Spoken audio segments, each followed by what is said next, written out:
Hello everybody, my name is Rex, and we're going back into You Can't Spell Slaughter Without Laughter by Tatsurou, and we're going into Chapter 2, First Blood. Now I'm not going to force you, but I think you should like and subscribe. You don't have to though, that's you, but if you're going to, you should also hit that bell so that you don't get to miss whatever I have coming in the near future. But with all that out the way, let's just jump to the story. Kratos staggered back, using the blaze of chaos to deflect the strikes of the Manticore's tail sting. While normally such an enemy was no threat to him, fighting was proving difficult this time as Pinkie was attempting to ride it. "Pinkie!" he called out. "Having a bit of difficulty here, and I could use your cooperation." "But this is so much fun!" Pinkie called happily, grinning from ear to ear as she hauled on the Manticore's ears, causing it to rear upwards. Seizing the opportunity, Kratos lunged in, striking the Manticore across the abdomen, cutting into its belly. The beast roared in pain and collapsed. Pinkie bounced off the Manticore's back. "Why'd you do that, Daddy?" she asked, confused. Sighing, Kratos delivered the finishing blow to the beast, cutting off its head. "Pinkie, in order to balance against the sins of my past, I have entered the service of the gods of Olympus. I take my orders from Athena primarily. This Manticore was attacking that settlement." He pointed to the small village he had been protecting. "I was ordered to kill the Manticore so that the villagers could return to their farming in peace."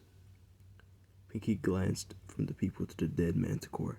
"But couldn't this situation have been dealt with some other way? Without killing it?" Kratos shrugged his shoulders.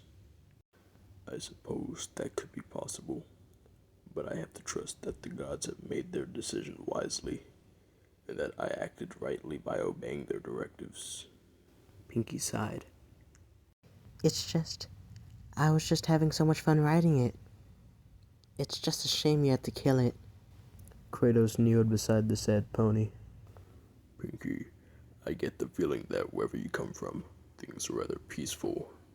The lands probably aren't constantly plagued by constant monsters, and the people live at peace with one another.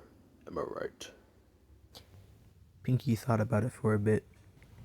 "I guess, maybe. I don't really remember much now before you became my daddy 2 years ago, and the gods started giving you tasks to accomplish. It's just, this is the first one to involve violence and killing." He pulled her into a soft embrace. "Pinkie, this world is very violent, with death commonplace. I myself am a Spartan, the greatest warrior tribe the land has ever seen. I know death well. I have seen allies fall. I have slain many foes. I know that on this path I walk, serving the gods to be absolved of my guilt, I will have to do so a great deal more." He gently scratched her behind one ear, knowing that gentle caress often eased her troubled mind. "If you walk this path with me, you will have to face this as well." Pinkie whimpered a bit, nuzzling into his chest. "Daddy?" He sighed sadly. "You do not have to if you do not wish to, though. If you so desire, I will release you from your promise to me." "Nuh-uh," Pinkie interrupted. "Gotta keep my promise. Otherwise, how are you gonna keep yours to me?" Kratos chuckled. "I understand." He continued to scratch behind her ear. "Are you going to be all right?" She nodded. "I think so. I'll just have to get used to it." She cuddled into him. Can I sleep with you tonight?" Kratos nodded, stroking her mane. "You may." "Should I give you a few hours to enjoy the things of the ladies in the village first?" Kratos chuckled softly.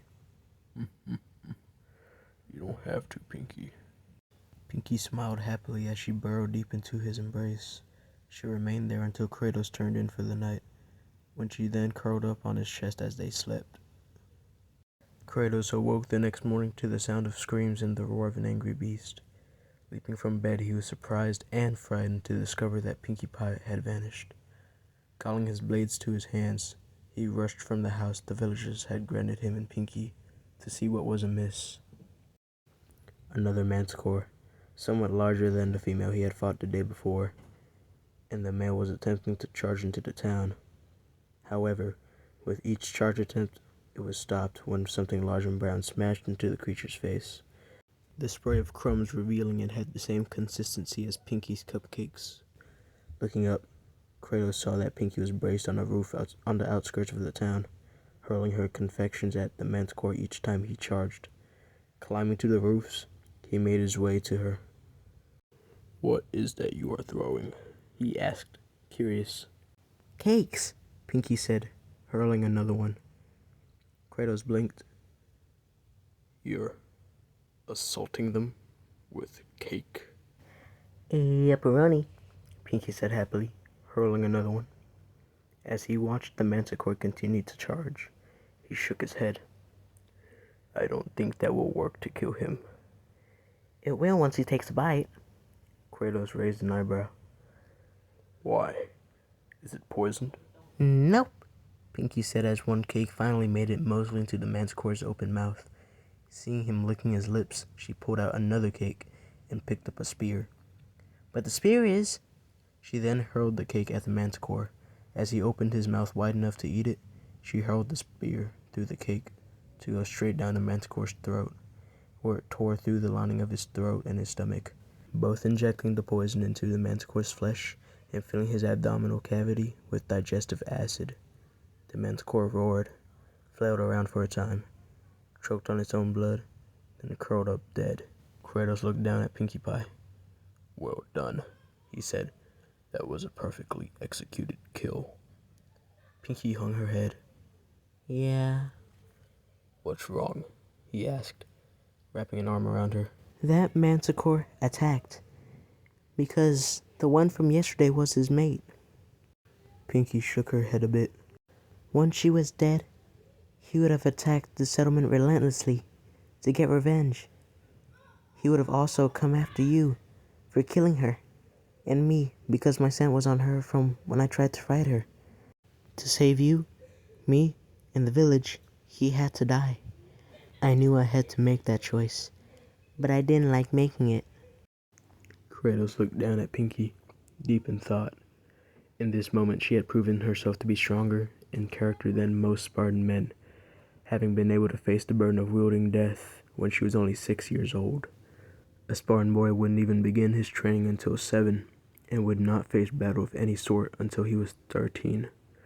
There was a strong warrior hidden inside this pastel pink pony, but a warrior with a fragile heart, one that could easily become a monster if he wasn't careful.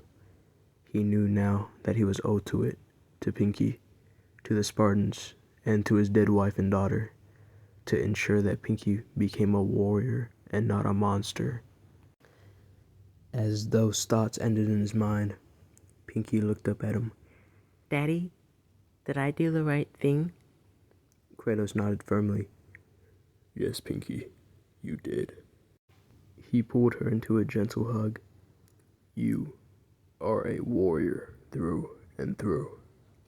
And although it is a little early, if you wish, I shall begin your warrior training.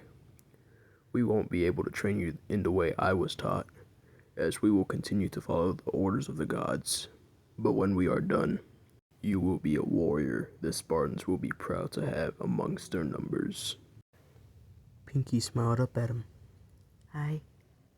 I'd like that. Will the training make it easier to make choices like this? Kratos shook his head. "No. Killing will still be a burden to bear, and will get no lighter as you get better at it. But as you become more skilled, your understanding of it will grow, and as a warrior under my command, that burden will be one we bear together." Pinkie nuzzled into him. Then I'm ready to train. As he started to pull her into a tighter hug, she bounced away. "Right after the party!" "Party?" he asked, confused. "Well, the village is safe now, right?"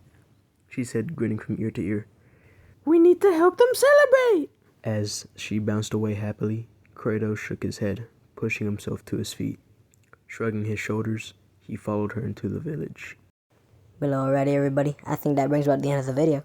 I'm glad you guys enjoyed it. I hope I'm not sure if this is an improvement, but I hope it is. And if it is, I'd be happy if y'all stuck around. But, with that being said, I will be seeing y'all later. Bye-bye.